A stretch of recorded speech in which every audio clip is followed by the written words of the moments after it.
and what we see and what we learn. And we don't appreciate the technology that Allah has created, because our relationship with Quran could be very weak. First of all, have you heard the story of the Big Bang? What does it mean? Yeah, you nod your head. I'm not joking. Don't nod your head if you don't know the answer. What does it mean? Big Bang. الانفجار الكبير. The universe started at a single point. How? Big explosion by God's will. How? God willed it. How long does it take? 13.6 billion years ago. Huh? 14 billion years ago. 14, but how long does it take? Boom! It's written in the Quran 1446 years ago. السماوات والأرض كانتا رتقا, one piece, heaven, skies and earth were once piece like this.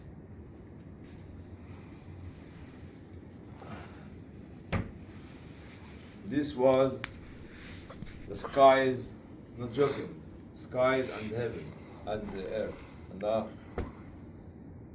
Not a split of a second it took him. It is minus 20, the square, minus 28 of a second.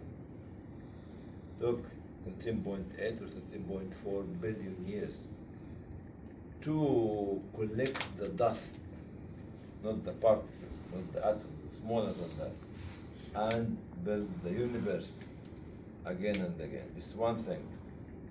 The second thing, you know the story of Isra and Mi'raj. I'm going to tell the people who are actually daydreamers. Isra and Mi'raj. How long it took the Prophet ﷺ to travel from Mecca to Jerusalem?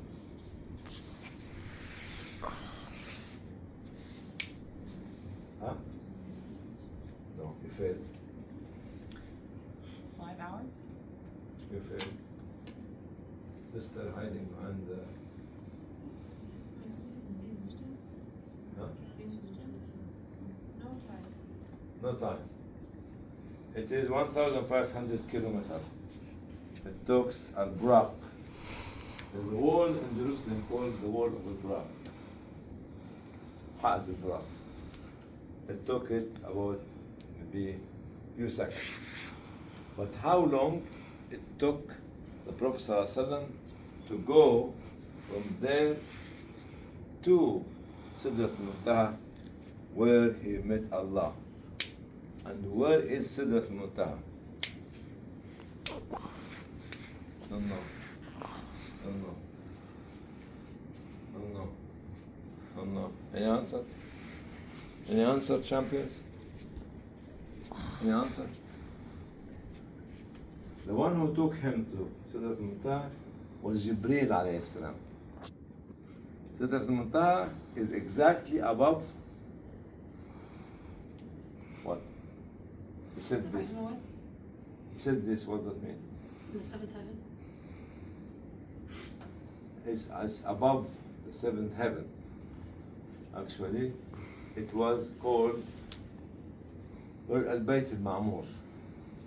Okay, the house that Allah subhanahu wa ta'ala. Every day, sisters, stop using the telephone now. I'm serious. Every day, 70,000 angels go and enter. Actually, Al-Bayt al-Ma'mur never come back. 70,000 every day. This is the power of Allah, and this is technology. The distance between Jerusalem and Sidrat al-Muntaha be billions of light years. Where is the technology of today's which is distracting us from the book of Allah? And where is the technology Allah has made to take Muhammad sallallahu alaihi wasallam from earth to Sidrat al-Muntaha in just a few minutes? Be careful when we worship a technology which is made by a man or a woman who can sleep and become tired and have limited vision and limited knowledge And be careful of not understanding and underestimating the technology and the power of Allah. وما قدر الله حق قدره والأرض جميعا قبضته يوم القيامة والسماوات مطويات بيمينه. We never value the value of Allah,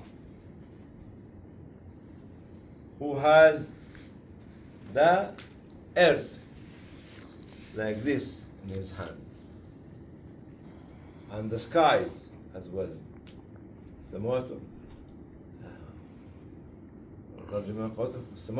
والسماوات folded. The skies were folded in his hand.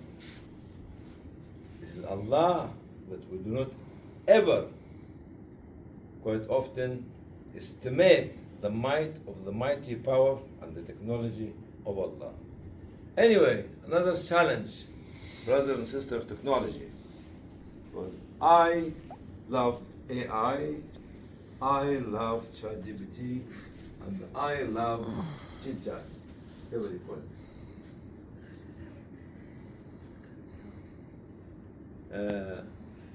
بغير عمد ترونها افتكر الآية. Allah has risen. Allah has risen. The skies with pillars that we cannot see. Imagine yourself, sister, stand up please. You are walking in the middle of, what's your city? Calgary. Oh my God. Record that. Calgary. And while you are walking there, there's one of these pillars which are holding skies above earth. But you cannot see it. You go through it. بغير عمد ترونها. This is the might of the mighty power of Allah subhanahu wa ta'ala. And we still worship, what is it, telephone? And we still worship this telephone. Takes our time, takes our life, takes our effort, and we still do it. And we underestimate the power of Allah. And we call ourselves educated, talented, cultured. Who are we? Quite often, recently discovered that the earth is expanding from this way and shrinking from this way. Allah said it long time ago. But we don't listen to what Allah said. We listen to what we say to one another. This is the meaning and undervalue the value of Allah's power, subhanahu wa ta'ala. He is with us, not with us in this room, with every creation of Him. You can imagine how many trillions of creation He has. How many trillions of creation He has. And He is with all of them, not only watching, not only listening, but knowing what is they are thinking about. What their intention is. This is Allah, who sometimes become fed up and don't read His book and cannot read His words and become, oh my God, I'm tired. Not now, tomorrow. I have no time for you, Allah, today. You got it? Not only that, He knows what is in the womb of every pregnant creation of Him, whether it's an insect or animal or birds or human being. And recently we discovered the sonar, who will tell us, oh, you have a baby boy coming. Oh, no, it's not a baby boy, it's a baby girl. Is that right? But He knew not only the baby girl of mine, from my wife, but every pregnant woman. But we still, the challenge is, we still questioning the might of the power of Allah, and we are distracted by the technology. You know the technology started by whom? By algorithm. You know what's algorithm? It's Khwarizmi, that we do not know who is he. Khwarizmi. The greatest scholar in the history of humanity, somebody called Al-Bayruni. Go and read about him. To know your history, to know the origin of technology, to know the origin of civilization, to know how civilization of Muslims is far more different to this dubious civilization of nowadays. This is the challenge. We are young and we think that we know it, but we know nothing out of it. Please, sisters and brothers, it's not a joke. Improve the relationship between you and the Quran. If you want to live a happy life, if you want to live a prosperous life, if you want to have effective life, improve the relationship with Quran and don't say that I cannot read it. Listen, read, understand, and make it your mission. Not joke anymore. I've seen what has been happening in Gaza, what has been happening in Sudan, what has been happening in Yemen, what has been happening in Syria, in Iraq, in Afghanistan. 40 years of war, and they won. And they won. So the question is, we have an easy life, I don't want to hear it anymore. Our privilege, I don't want to hear it anymore. No, not anymore. Finished. We need to understand the might of the power of the Creator of the creations and be truly believing in Him and His power and His message and His prophets, subhanahu wa ta'ala. May Allah bless you, inshallah. And no matter how can we make ourselves busy, you're not going to get what you want, you get what Allah wants you to have. You get what Allah wants you to have.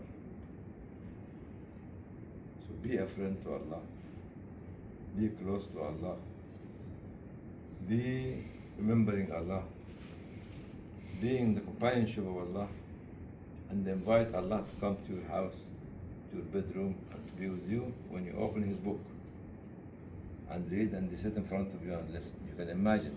You read, sister, you read, He is listening to you. You are here, He is here. That's Him. Read. Read Quran. Anything. Raise your voice. Go on. Go on. Go on. Go on. But be very happy with you because you are reading His words. Eat with us whenever and wherever and however we are. جزاكم الله خير. السلام عليكم.